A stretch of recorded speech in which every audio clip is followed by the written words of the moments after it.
हाय, आपके साथ मैं हूं सुरभि शर्मा।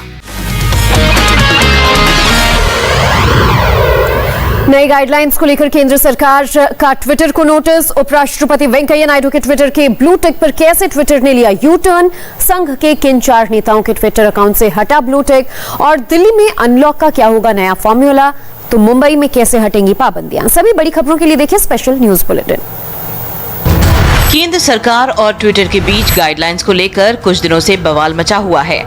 आज सरकार की तरफ से ट्विटर को एक और नोटिस जारी किया गया है। सोशल मीडिया की नई गाइडलाइंस फॉलो न करने की वजह से ये नोटिस भेजा गया है।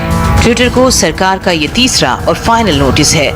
इससे पहले 26 मई और 28 मई को 2 अलग-अलग नोटिस जारी हुए थे। उपराष्ट्रपति वेंकैया नायडू के पर्सनल अकाउंट से ब्लू टिक हटाने के बाद ट्विटर बैकफुट पर आ गया है। भारत सरकार का कड़ा रुख देख ट्विटर ने फौरन उपराष्ट्रपति के अकाउंट का ब्लू टिक बहाल भी कर दिया। ट्विटर ने इस मामले पर सफाई दिया कि वेंकैया नायडू का अकाउंट जुलाई 2020 से एक्टिव नहीं था और लंबे समय तक अकाउंट के एक्टिव नहीं रहने पर ब्लू टिक हटाने का नियम है।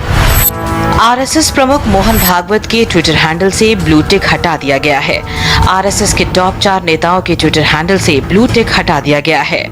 संघ प्रमुख मोहन भागवत के अलावा सुरेश भैयाजी जोशी, सुरेश सोनी और अरुण कुमार का ट्विटर हैंडल भी अब वेरीफाइड नहीं है। दिल्ली में अनलॉक का नया फॉर्मूला आ गया है। सीएम केजरीवाल ने ऐलान किया कि सोमवार से दिल्ली के बाजार और मॉल में दुकानें और इवेंट के हिसाब से खुलेंगी। इसके अलावा दिल्ली मेट्रो भी 50% यात्रियों के साथ चलनी शुरू हो जाएगी। केजरीवाल ने एक और बड़ा ऐलान किया दिल्ली में दफ्तरों को लेकर। सभी प्राइवेट दफ्तर 50% स्टाफ के साथ खुलेंगे, जबकि सरकारी दफ्तर में ग्रुप ए के 100% अफसर आएंगे तो वहीं ग्रुप बी के 50% कर्मचारी आएंगे। महाराष्ट्र में भी अनलॉक प्लान 7 जून से लागू होगा। सोमवार से महाराष्ट्र में बंद उद्योग धंधों और रोजमर्रा की गतिविधियों पर से पाबंदियां हटनी शुरू हो जाएंगी। महाराष्ट्र की उद्धव सरकार ने राज्य के अनलॉक प्लान में 5 लेवल बनाए हैं। इसी के आधार पर पाबंदियां हटेंगी और पब्लिक एक्टिविटी को छूट मिलेगी। उद्धव सरकार भले ही पाबंदियां हटाने के मूड में है, लेकिन दादर मार्केट के लोग कोरोना नियमों की धज्जियां उड़ाते दिखे। हम इस समय मुंबई के दादर मार्केट में मौजूद हैं। आप देखिए ये शहर का सबसे बड़ा सब्जी मंडी है और यहाँ पर रोज़ाना इसी तरीके से भीड़ लगी रहती है। कोरोना के बढ़ते मामले को देखते हुए बीएमसी ने जो ये मार्केट सुबह तड़के 4 बजे से लेकर दोपहर 12 बजे तक खुला रहता था, उसका समय सीमा कम करके सुबह 5 बजे से 8 बजे तक की इसकी सीमा निर्धारित कर दी है कि लोग आके यहाँ पे सब्जी खरीद सकते हैं। लेकिन 8 बजे के बाद भी आप देखिए यहाँ पर अभी भी काफ़ी ज़्यादा भीड़ है। सोशल डिस्टेंसिंग नहीं दिख रही है। बहुत लोगों के चेहरे पे तो मास्क भी नहीं दिख रहा है और जो मास्क कुछ लोग पहने हुए हैं वो सही तरीके से नहीं पहने हुए हैं। यूपी के सीएम योगी आदित्यनाथ ने दावा किया कि यूपी में कोरोना पर पूरी तरह से कंट्रोल कर लिया गया है। सीएम योगी ने बताया कि राज्य में बीते 24 घंटे में सिर्फ 1000 पॉजिटिव केस आए हैं, जबकि एक्टिव केस भी 20,000 से कम रह गए हैं।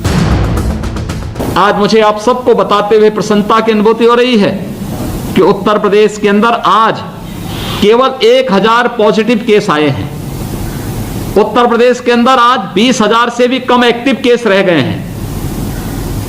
उद्योग चले, आवश्यक सेवाओं को चलाया गया, खेती बाड़ी के सारे कार्य संपन्न हुए, लेकिन हमने कोरोना को भी पूरी तरह नियंत्रण करने में भी सफलता प्राप्त की है। और मुझे लगता है आपके परिश्रम से, आपके सहयोग से, आप सबके पुरुषार्थ से इसे सफलता प्राप्त हुई।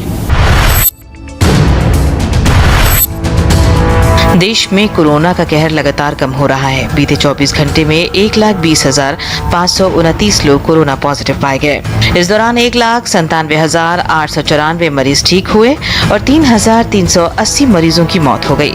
इस तरह एक्टिव केस यानी इलाज करा रहे मरीजों की संख्या में 77,365 की कमी आई। नए केस में हो रही कमी राहत देने वाली है। 24 घंटे में आए नए केस बीते 58 दिनों में सबसे कम है। बंगाल में वैक्सीनेशन सर्टिफिकेट पर ममता बनर्जी का फोटो लगाने के टीएमसी के प्लान पर विवाद बढ़ गया है। ममता सरकार की इस योजना पर बीजेपी ने एतराज जताया है। बंगाल में मिलने वाला वैक्सीनेशन सर्टिफिकेट कैसा होगा, उसकी तस्वीर भी आ गई है। ममता सरकार में मंत्री फिरहाद हकीम ने ममता की फोटो वाला एक सर्टिफिकेट जारी किया है, जिसमें ममता की फोटो लगी है। और अब एक ब्रेक के लिए रुकते हैं। ब्रेक के बाद देखिए इस वक्त की 100 headlines. Hi, I am Surabhi Sharma. खबरों से अपडेट रहने के लिए India TV YouTube channel subscribe करिए, साथ में बेल आइकन जरूर दबाएं। जुड़े रहें इंडिया टीवी के साथ।